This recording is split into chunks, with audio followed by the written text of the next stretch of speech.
There are two things that I think that great leaders need to have: empathy and perspective. And I think these things are very often forgotten. Leaders are so often so concerned about their status or their position in an organization, they actually forget their real job.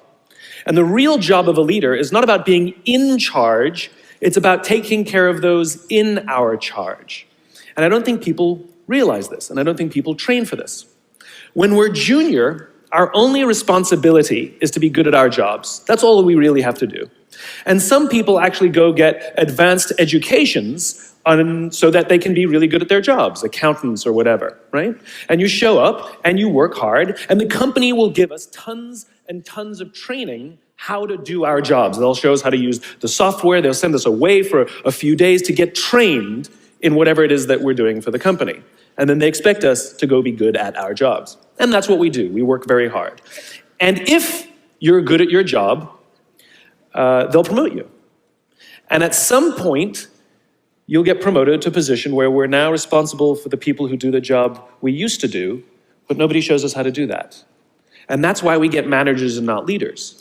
Because the reason our managers are micromanaging us is because they actually do know how to do the job better than us. That's what got them promoted. Really what we have to do is go through a transition. Some people make it quickly, some people make it slowly, and unfortunately some people will never make that transition at all.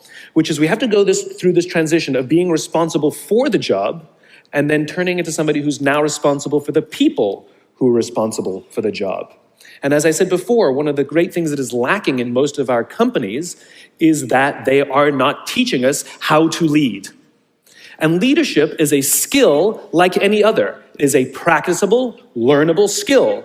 And it is something that you work on. It's like a muscle. If you practice it all the days, you will get good at it and you will become a strong leader. If you stop practicing, you will become a weak leader. Like parenting, everyone has the capacity to be a parent. Doesn't mean everybody wants to be a parent, and doesn't mean everybody should be a parent. Leadership is the same. We all have the capacity to be a leader. Doesn't mean everybody should be a leader, and it doesn't mean everybody wants to be a leader. And the reason is because it comes at great personal sacrifice. Remember, you're not in charge, you're responsible for those in your charge. That means things like when everything goes right, you have to give away all the credit. And when everything goes wrong, you have to take all the responsibility. That sucks, right? It's things like staying late to show somebody what to do.